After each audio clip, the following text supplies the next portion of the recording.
December 25th, 1995, 8:19 a.m., Monday. Odin woke to what sounded like kids playing outside. An unlikely sound for a house that sat by itself down a crooked gravel drive, next to nothing and no one. He sat up in his bed and pulled the curtains open. He blinded himself as the sun hit his face. Fuzzy little blotches of color rode around in circles in his driveway, laughing. His eyes slowly adjusted to the light enough to recognize a curly-haired redhead popping a wheelie on Odin's 10-speed. Garrett Baker, Odin's cousin, was only 13, but since the last time he saw him, a year before, he had shot up a good 6 inches. He was lanky, with a big head and almost no chin at all. His eyes bulged out, making him look surprised at all times, something that made Odin's skin crawl.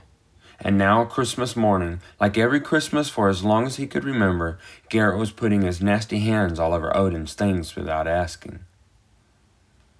Patricia always tried to make everyone feel at home for her special Christmas breakfast, a tradition passed down from her father when she was growing up.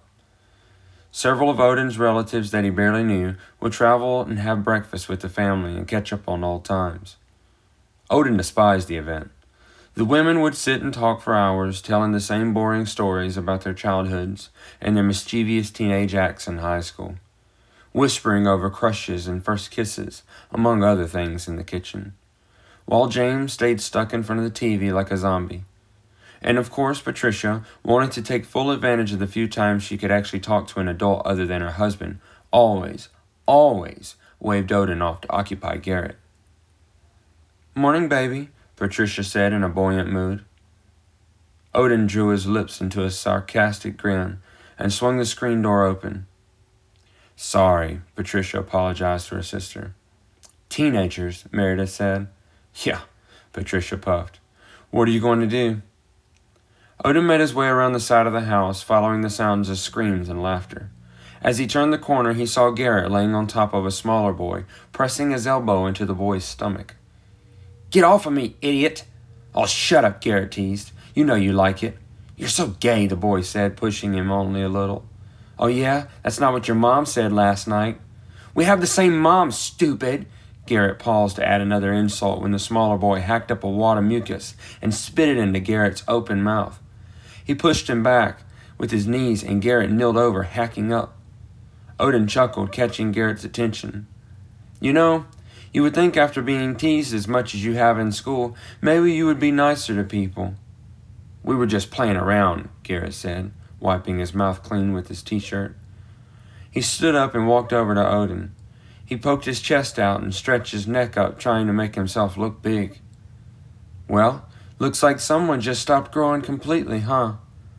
Odin stared up at a crooked, yellowed set of teeth that barely fit in Garrett's mouth. "Put my bike in back. And stay off of my stuff," Odin said with a firm tone. Garrett smiled at the remark. "Oh yeah? Or what?" Garrett said, crossing his arms. "Well, you've already been humiliated by a child. I'd say you've been through enough for one day. But I don't have a problem telling your mom." Garrett tried his best to keep up the front. It was easy to be tough to a kid half his size, even to Odin. But his mother could do a lot more damage than give him a black eye. A black eye would recover eventually, but his mother could take away something that Garrett couldn't live without: his computer. He devoted every ounce of the last 3 years to countless dungeons and raids, trying to get the best gear and the hottest new mounts that the game offered. In the real world, he was a lanky, freckled-faced kid that got bullied by everyone. But when he logged on as Casmirian, he was a warrior. Gamers knew him. He had a guild of his own, and he was respected. Odin just turned and started to make his way into the house and waited for it. It wasn't until he grabbed for the door that it came. "Fine, I'll put your bike up. Just don't tell my mom." Odin turned to see a submissive Garrett, his face helpless and ashamed. "And?" Odin asked. "And I'll leave your stuff alone." Odin just smiled at his cousin and said, "I know you will."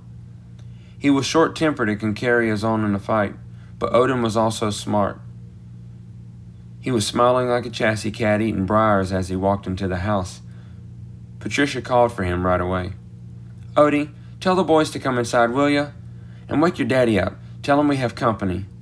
"They're coming in now," Odin told his mother as he walked into the living room. He tugged at his father's shirt to wake him. "Daddy, wake up." It was always a struggle for Odin to get his father going in the mornings. He recalled several fishing trips that were cut short because of his dad. He would always sleep later than he set his alarm for, and after a minimum of 3 cups of coffee, he would pace around moaning for another hour before he would finally get dressed. "Dad," Odin said again, shoving at his father's shoulder. Patricia was completely engulfed in her conversation again. "Oh my God, you wouldn't believe who Stacy Beecham saw the other day at the thrift store," Meredith said, not allowing for a response. "Bobby McAllister." "Oh, Bobby, whew," Patricia gawed. Now that was a handsome man. "What is he up to these days anyway?" "I don't know. She was dropping off her donations like she does, you know. But the thing about it was, she said he was shopping there for shoes." "Really?" I always pictured him being some successful lawyer somewhere in the big city or something. "Mom," Odin called out.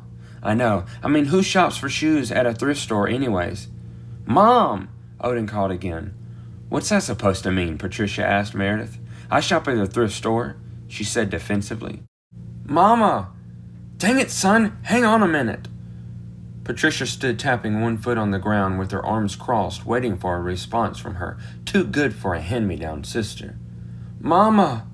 Odin called for his mother again. This time he sounded desperate. Patricia was bawling inside. Her sister always thought she was better than everyone else, since she moved away and married into money. Patricia turned to yell at her impatient son for interrupting, but when she saw his face, she swallowed her anger and listened, not wanting to hear those 3 words that she would remember for the rest of her life. "Dad's dead, Mama." Odin's voice shook as he stood trembling at his own words. "Mama, Dad's dead."